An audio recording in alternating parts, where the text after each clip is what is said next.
দেখুন, প্রথম কথা বার্তা কি দিয়েছি, আমরা বিচার ব্যবস্থার প্রতি ভরসা রাখি।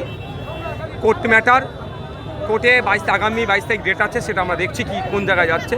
দ্বিতীয় হচ্ছে, যেমন আইন বিচার ব্যবস্থা চলবে, মাঠে ময়দানে আমাদের লড়াই চলবে। আগামী দিনে এই ধরনের ঘটনা না ঘটে, এই ধরনের আবু সিদ্দিক হালদার, এই ধরনের শিকারী মুরাদের মতো কোনো পরিবার না আর ক্ষতিগ্রস্ত হয়, তার জন্য আমরা মাঝে প্রতিবাদ সভা করছি। প্রশাসনের দুর্ভাগ্যের বিষয়, যাদের নামে এফআইআর অলরেডি হয়ে আছে, যাদের সাজা প্রায় এগুলোতে 10 বছর করে তারা খাটবে আশা করছি, যারা অন্যায় করেছে তাদেরকে এখনও পর্যন্ত অ্যারেস্ট করা কেন হয়নি। এই জায়গা থেকে বার্তা, তাদের বিরুদ্ধে প্রশাসনিকভাবে যে ব্যবস্থা গ্রহণ করা দরকার সেটা করতে হবে। এবং সাথে সাথে আপনাদের জানিয়ে রাখি, 1,75,000 টাকা আর বেশ কিছু ভরি সোনা নিয়েছে, এখনও সেটা ফেরত দেয়নি, ফেরত দ্রুত দিতে হবে। এবং পরিবারকে ক্ষতিপূরণ সহ যে ডিমান্ড আমরা করেছি সেগুলো বাস্তবায়ন করতে হবে, সেইটার জন্য আমাদের প্রতিবাদ সভা। এলাকাতে সিআইডি সেজে আবু সিদ্দিকের বাড়িতে আসা হচ্ছে, কর্মীদের জন্য কি বার্তা দেবেন? এটা একটা আতঙ্কের বার্তা। এখন পরিবেশ এরকম তৈরি করার চেষ্টা করছে, আদৌ হয়তো তারা সিআইডি নয়, সিআইডি সেজে এই কাজ করার চেষ্টা করছে।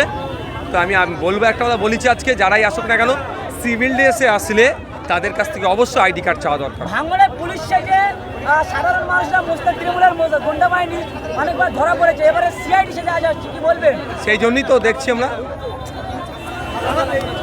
সেই জন্যই আমরা বলেছি আইডি কার্ড চেক করতে।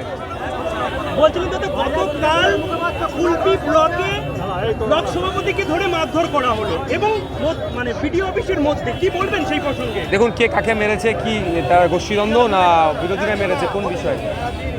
দাদা একটা কথা, ভাঙড়ে দেখা যাচ্ছে ইতিমধ্যে জমি মাফিয়া দালাল হিসাবে বিএলআরও এবং তৃণমূল, শুধু ভাঙড় নয়, ম্যাক্সিমাম বিএলআর অফিসগুলোতে খোঁজ নিয়ে দেখুন, আর তৃণমূল কংগ্রেসের ব্লক স্তরের নেতারা এই কাজের সাথে যুক্ত।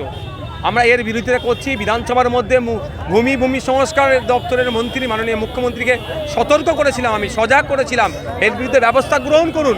কুকুর ভাষা হয়ে যাচ্ছে বিএলআর অফিসগুলো। ইতিমধ্যে মুখ্যমন্ত্রী বিভিন্ন জায়গায় নির্দেশ দিয়েছেন যে বেআইনিভাবে ঘরবাড়ি করা যাবে না, এটা কি চিঠি দেখছেন আপনি? দেখুন, নির্দেশনা তো উনি অনেক ভালো দিয়েছেন, কিন্তু এই নির্দেশনাটা কতটা কার্যকারী হবে? পার্টি অফিসগুলো যেগুলো বেআইনি আছে সেগুলোকে আগে উনি ভাঙবেন? কোর্ট অর্ডারে বেআইনি পার্টি অফিস ভাঙতে গেলে তৃণমূল সেখানে পুলিশকে প্রায় আটকে দিচ্ছে, পুলিশ সেখানে কি ভূমিকা পালন করছে, এইগুলো মুখ্যমন্ত্রী জবাব দিতে পারবেন?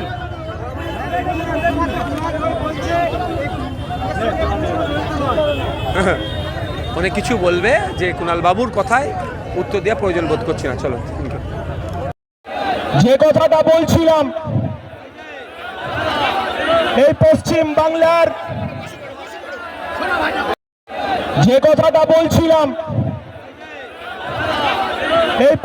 বাংলার